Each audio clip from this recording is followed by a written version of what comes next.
Buenos días, Katy Fernández te saluda.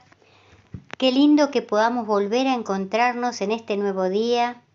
Gracias porque estás acompañándome para abrir juntos nuevamente la palabra de nuestro Dios Creador.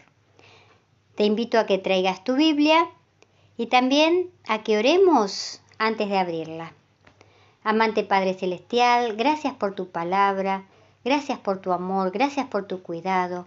Ahora, Padre, que tu Espíritu Santo nos ilumine y nos ayude a entender el mensaje que hoy tienes para cada uno de nosotros. Lo pedimos en el nombre de Jesús, con el perdón de nuestros pecados, pidiéndote que vengas pronto a buscarnos. Gracias, Padre. Amén. La lección el día martes 17 de octubre lleva por título Progreso. A principios del siglo XX la gente vivía con la idea de que la humanidad estaba mejorando, que la moralidad iba en aumento y que la ciencia y la tecnología ayudarían a marcar el inicio de una utopía. Se creía que el ser humano se encaminaba básicamente hacia la perfección. Se pensó que mediante el tipo de educación y de formación, los seres humanos podrían mejorarse mucho a sí mismos y a la sociedad. Todo esto se suponía que comenzaría a suceder masivamente cuando entráramos en el mundo feliz del siglo XX. Lamentablemente las cosas no resultaron así, ¿verdad?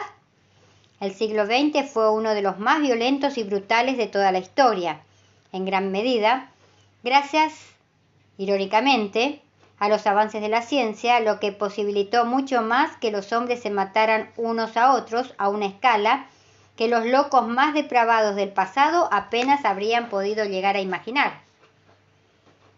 ¿Cuál fue el problema? Te invito a que leamos Romanos, capítulo 1, versículo 22 al 32. ¿En qué sentido vemos que las cosas que se escribieron allá en el siglo I se manifiestan hoy en el siglo XXI? Te invito a que empecemos a leer del versículo Romanos capítulo 1, del versículo 18 al 32, ¿sí? Bien, Romanos capítulo 1, versículo 18 al versículo 32. Porque la ira de Dios se revela desde el cielo contra toda impiedad e injusticia de los hombres, que detienen con justicia la verdad. Porque lo que de Dios se conoce le es manifiesto, pues Dios se lo manifestó. Porque las cosas invisibles de Él, su eterno poder y deidad, se hacen claramente visibles desde la creación del mundo, siendo entendida por medio de las cosas hechas, de modo que no tienen excusa, pues habiendo conocido a Dios, no le glorificaron como a Dios, ni le dieron gracias, sino que se envanecieron en sus razonamientos y su necio corazón fue entenebrecido. Profesando ser sabios, se hicieron necios, y cambiaron la gloria de Dios incorruptible en semejanza de imagen de hombre corruptible, de aves, de cuadrúpedos y de reptiles.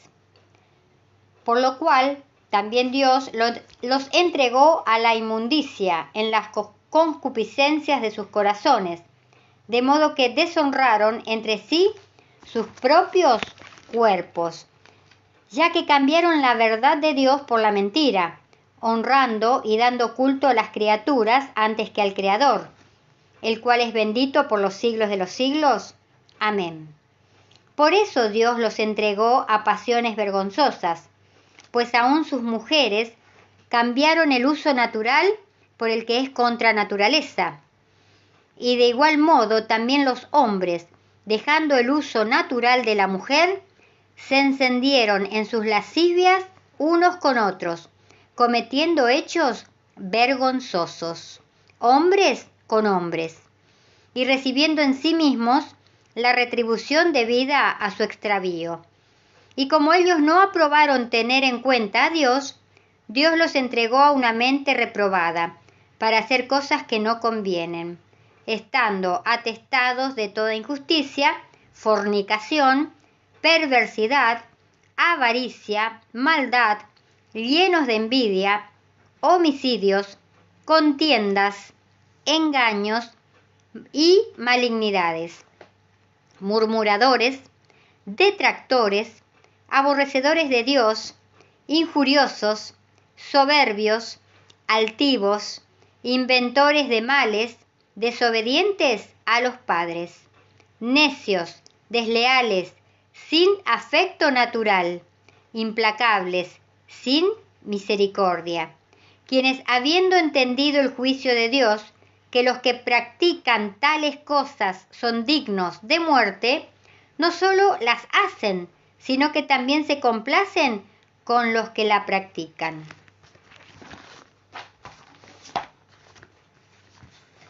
Quizá necesitemos fe para creer en muchas cosas acerca del cristianismo, entre ellas la resurrección de los muertos, la segunda venida, y un cielo nuevo y una tierra nueva.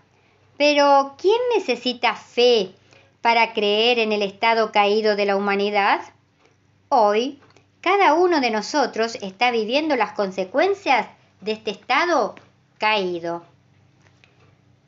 Concentrémonos específicamente en Romanos capítulo 1, versículos 22 y 23. ¿De qué forma se manifiesta este principio ahora? Al rechazar a Dios, los seres humanos de nuestro siglo, ¿qué han llegado a adorar e idolatrar en cambio? Y al hacerlo, ¿cómo es que se hicieron necios?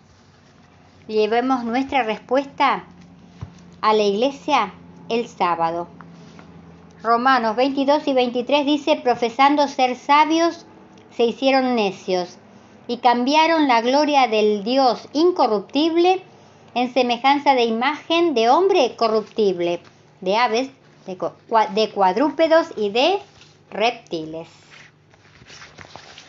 Ahora pasamos al devocional, que hoy lleva por título ¿Para qué sirve el poder?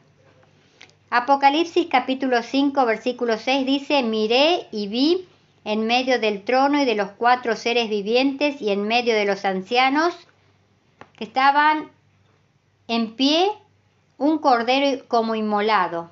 Apocalipsis 5, 6. Éramos amigos, por lo menos eso era lo que yo pensaba. De repente, él llegó al poder y las cosas cambiaron. Al principio pensé que el problema era conmigo, pero un día me dijo, vamos a dejar las cosas bien claras. Ahora yo soy el jefe. Parecía increíble. Se podía esperar una actitud semejante de cualquier otro, menos de él. Pero, en realidad, yo nunca lo había conocido. Si quieres conocer realmente a alguien, tienes que darle poder. Solo entonces podrás conocerlo de verdad. La sed de poder está enraizada en las misteriosas profundidades de la naturaleza humana. Cuando Jesús vino a la tierra, no lo hizo para destruir la jerarquía de las cosas, pues hasta en el cielo hay serafines, querubines y ángeles. El cristianismo pretende dar la orientación correcta al uso del poder. Jesús mismo dijo, si alguien quiere ser el primero, tendrá que ser el último. Él no quería anular en el ser humano el deseo de ser el primero. Pretendía enseñarnos cómo realmente se adquiere poder y sobre todo, para qué sirve el poder. En el concepto de Jesús, no estaba equivocado querer ser el primero. Pero si quiero ocupar ese lugar, debo estar dispuesto a ser el último. El problema está en querer llegar al poder por motivos y métodos equivocados. Es entonces cuando el poder corrompe. En la perspectiva divina, el poder tiene como objetivo el servicio. Siguiendo el ejemplo de Jesús, tú no eres poderoso porque tienes un cargo, eres poderoso porque sirviendo conquistas corazones. Cuando en la lucha triste por el poder humano alguien señala con el dedo y dice yo soy el jefe, es porque nunca entendió el propósito ni el camino que conduce al verdadero poder. El único libro de la Biblia, en el último libro de la Biblia, el Apocalipsis, Jesús se presenta de una manera extraña. Y miré, dice San Juan, y vi en medio del trono y de los 4 seres vivientes y en medio de los ancianos que estaba de pie un cordero como inmolado. ¿Por qué parecer muerto si es el Cristo victorioso? ¿Sabes por qué? Porque Jesús muere para vencer, mientras que los hombres para vencer hieren, lastiman y muchas veces matan. Contradicciones de la vida. Durante años Jesús trató de enseñar a sus discípulos el camino del poder que realmente compensa. Jesús mismo estaba dispuesto a dar su vida en la cruz del Calvario para salvar al hombre y conquistar los corazones. Pero los pobres discípulos, sin entender, buscaban desesperadamente un cargo, luchando unos contra otros. No habían entendido nada. El maestro se acercaba al momento de la muerte mientras los discípulos querían ser servidos. Que en este nuevo día que tenemos por delante podamos pensar. ¿Queremos poder? No hay nada de malo en eso, pero ¿cuál es tu motivación? ¿Quieres poder para servir o para ser servido? ¿Y cómo pretendes llegar allá? Piensa en esto hoy. Y recordemos hoy también, si nuestras palabras no ayudan, no confortan, no hacen bien o no alegran, que nuestro Dios vivo nos libre de pronunciarlas. Que la gracia del Señor Jesucristo, el amor de Dios y la comunión del Espíritu Santo sean hoy contigo. Te invito a que nos volvamos a encontrar mañana, si Dios quiere. Y muchas gracias porque estás allí, acompañándome.